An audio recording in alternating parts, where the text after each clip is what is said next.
All right, let's go to the other one that has an even larger spread.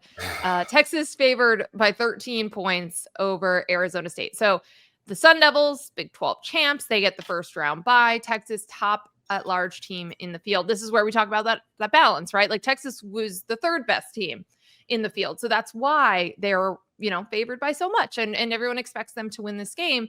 But you've got a red hot Arizona State team. You've got a team that Sark has been very complimentary of. And he went out of his way to point out that like Texas did not win the Big 12 all the time and means something for Arizona State to do it in year one, playing with a ton of confidence. He said that in the last 2 months, I think they're playing as good at football as anybody in the country, called Cam Skattebo a monster.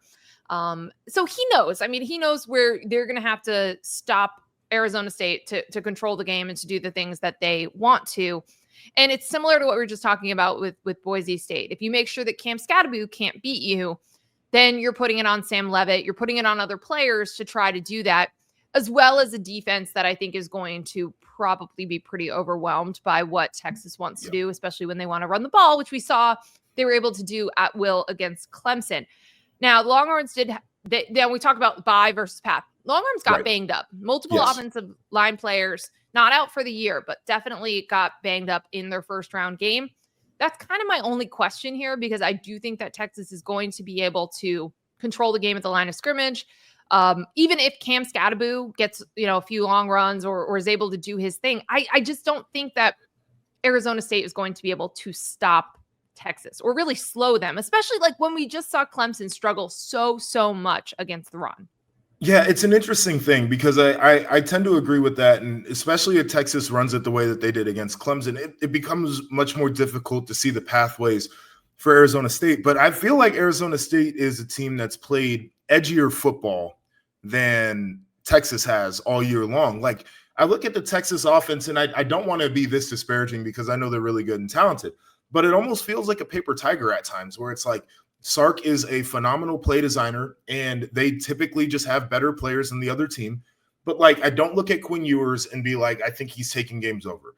And I don't look at their wide receivers and consistently say, I think they're just cooking people. Like, I think Sark puts them all in the best spot to be really successful. And I'm curious where, like, this junkyard dog mentality of a team in Arizona State comes in and is like, I don't care about your schemes. I don't care how you design offense. Like, we want to play like football. And can they kind of slow that down and make it more difficult for him, at least early on in the game? I'd be curious there. To your point, Skattebo, if he gets off, now we're really talking about a game that could get dicey. But this is a little bit like the Boise State thing we just talked about, where Leavitt's been flying under the radar. And I think he's a good player. And I just don't know how much firepower they really have. But I am curious to see if that offense can get cooking a little bit, how Texas will respond defensively. I do think Texas is one of the best, if not the best defense in the country. Certainly they gave up some plays to Clemson, but I also think Cade Klubnik's going to be one of the best quarterbacks coming back next year.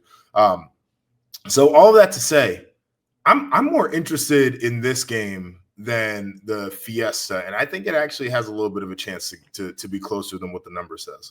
Yeah, I do too. I'm going to take Arizona State to cover and maybe have a chance to win. It's tough, right? Like the talent disparity, it could certainly come into play. But you're right about just like the way that Arizona State plays, how hot they were at the end. The Kenny Dillingham, he was, what was he doing to the helmet? He like sledgehammered the helmet. Yeah, he's right? He's a little bit of a psycho. Yeah, he's a crazy guy. Football guy. Yeah. But I want to see what that looks like, right? Where they've got like literally nothing to lose. And they're just going to throw it all out at this team, even though they know they don't have the same talent. They're going to try to be physical. They're going to try to do all the stuff and do it for as long as possible to stay in this game. So I hope it's a good one. So maybe this is a little bit wish casting, but I'm gonna take Arizona State to cover here. I'm certainly wish casting. I'll put that out just out in the open. But I like I said, I do want to see one of these upsets, right? Like I think it would be great, at least for the validity, in my opinion, of this big ass playoff field that I can't stand. But I agree with you. Arizona State's hot again. When you have all that time off, it's the tackling, it's the ball security, it's special teams, it's the blocking, things of that nature that can get a little bit wonky. But I think that they're going to bring the fight to Texas, a team that, they've been punched by Georgia, and that's kind of it all year long. Yeah. I do think it could be a catch them off guard type of situation if you really punch them early in this one.